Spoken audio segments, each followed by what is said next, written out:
उत्तम नगर स्थित अग्रवाल धर्मशाला में सज्जन शक्ति का संगम कार्यक्रम का आयोजन।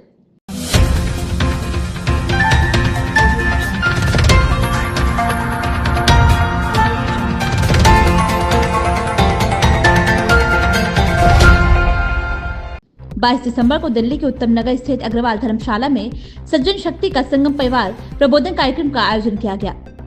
वीडियो में आगे बढ़ने से पहले अगर आपने अभी तक हमारे channel red handed news network को सब्सक्राइब नहीं किया है तो अभी कर लें और बेल आइकन को दबाना बिल्कुल ना भूलें, जिससे कि आपको लेटेस्ट वीडियो का नोटिफिकेशन समय से मिलता रहे।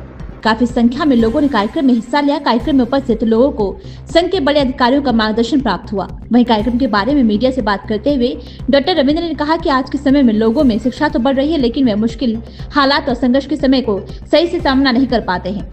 इसीलिए सामाजिक ज्ञान होना बहुत ही जरूरी है। वे परिवार प्रबोधन जिला टोली के सदस्य जितेंद्र और रामशोभित गुप्ता ने कहा कि दुर्गमों का संगम तो काफी होता है, लेकिन सज्जन व्यक्ति का संगम देखने को नहीं मिलता है। ऐसे में सज्जन का संगम होना समाज को आगे बढ़ाने के लिए जरूरी है, जिससे समाज में सही संदेश जा सके और लोगों की सामाजिक, सांस्कृतिक और व्यवहारिक ज्ञान बढ़ सके। रेड हैंडेड न्यूज नेटवर्क के लिए दिल्ली से मारी दास की रिपोर्ट।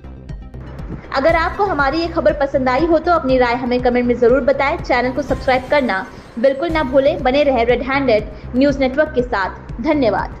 परिवर्तन का महत्व के बारे में विस्तार से पंच परिवर्तन जो है, अभी हमारा भारतवर्ष जो है 100वें वर्ष में प्रवेश कर रहा है। तो 100वें वर्ष में प्रवेश करते करते हम भारत को विश्व गुरु बनाएं, और विश्व गुरु बनाने के लिए हमें प्रत्येक व्यक्ति के अंदर परिवर्तन लाने का हम लोग प्रयास कर रहे हैं।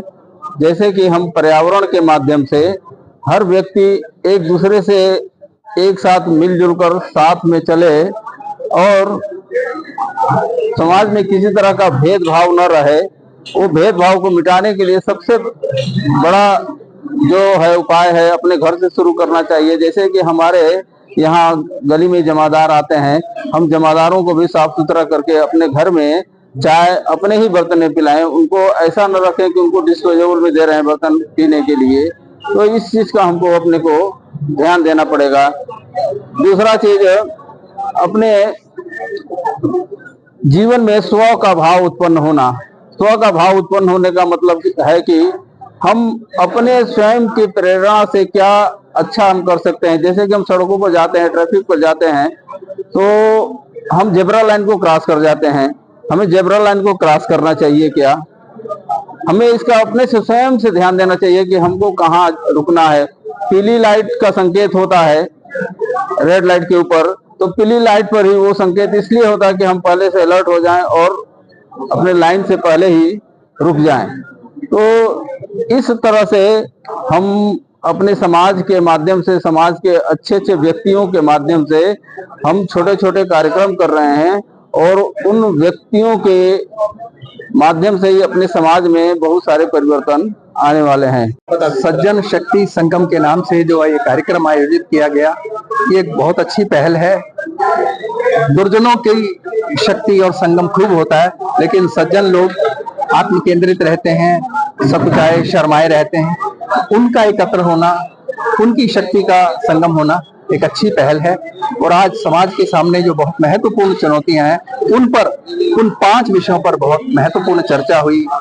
परिवार प्रबोधन पर आज सबसे बड़ा खतरा हमारी संस्कृति पर परिवारों का है। परिवार का जो क्षय हो रहा है, इसकी तरफ किसी का ध्यान नहीं है। मैं अभिनंदन करूंगा इस संस्था का जिन्होंने इस विषय में सोचा है, क्योंकि चारों तरफ से जो समाचार आ रहे हैं वो अपराध, वो परिवार का विखंडन, तलाक, रोज इस प्रकार की घटनाएं आती हैं। उस पर बहुत आवश्यक है काम करना, और उसको लेकर के जो सूत्र यहाँ प्रस्तुत किए गए वो बहुत अच्छे। सामाजिक समरसता की महत्वपूर्ण विषय है। वास्तव में कोई भी मनुष्य, चाहे वो किसी भी जाति या संप्रदाय से संबंध रखता हो, जब इस दुनिया में आता है तो सबसे पहले उस दाई या नर्स के हाथ में आता है। यदि हम समाज की रचना में देखें तो वो उसको कुछ लोग उपेक्षित वर्ग से मान लेते हैं उस दाई को, तो जब उसके हाथ में आया तो फिर भेदभाव का प्रश्न ही कहाँ है। तो सब समान है। ये अन्य अन्य कारणों से समाज को बांटने का प्रयास हुआ। हमारे धर्म ग्रंथों में ये कहा गया कि मनुष्य अपने कर्मों से बड़ा या छोटा होता है, तो ये भी सत्य है।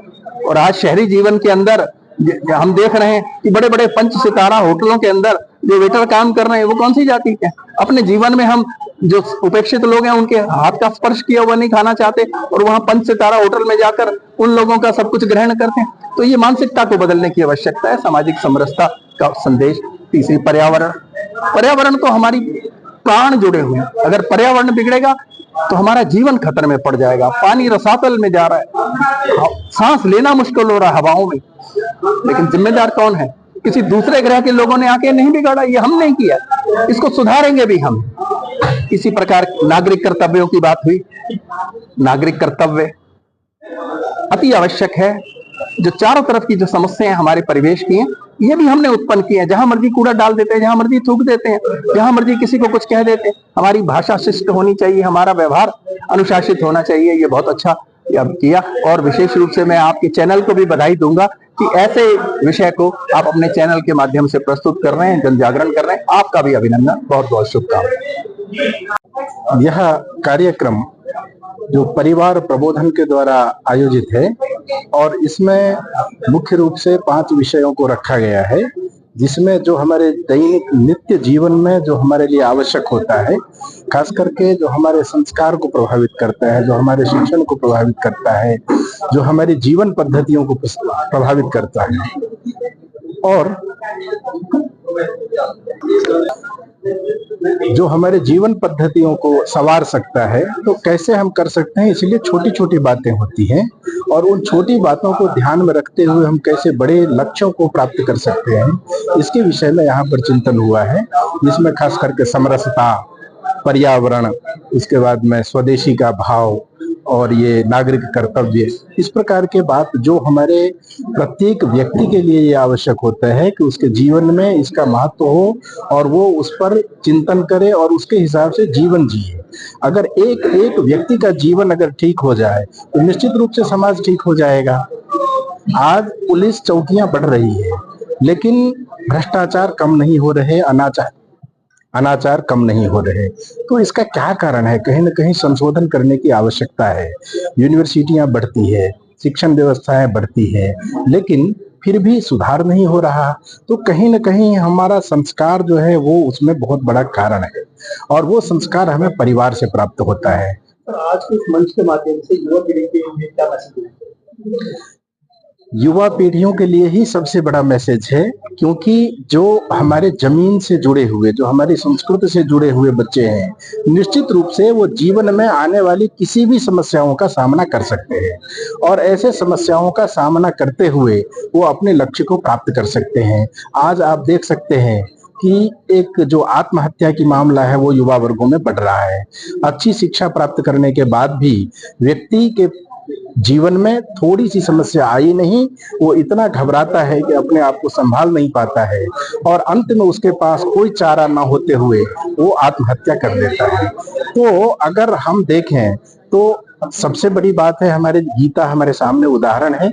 अर्जुन के सामने भी यही समस्या आई थी और कृष्ण भगवान ने उनका प्रबोधन किया।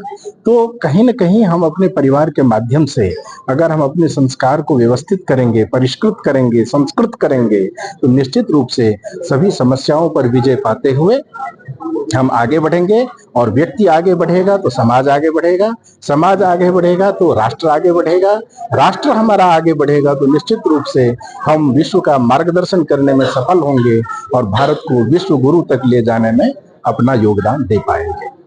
धन्यवाद।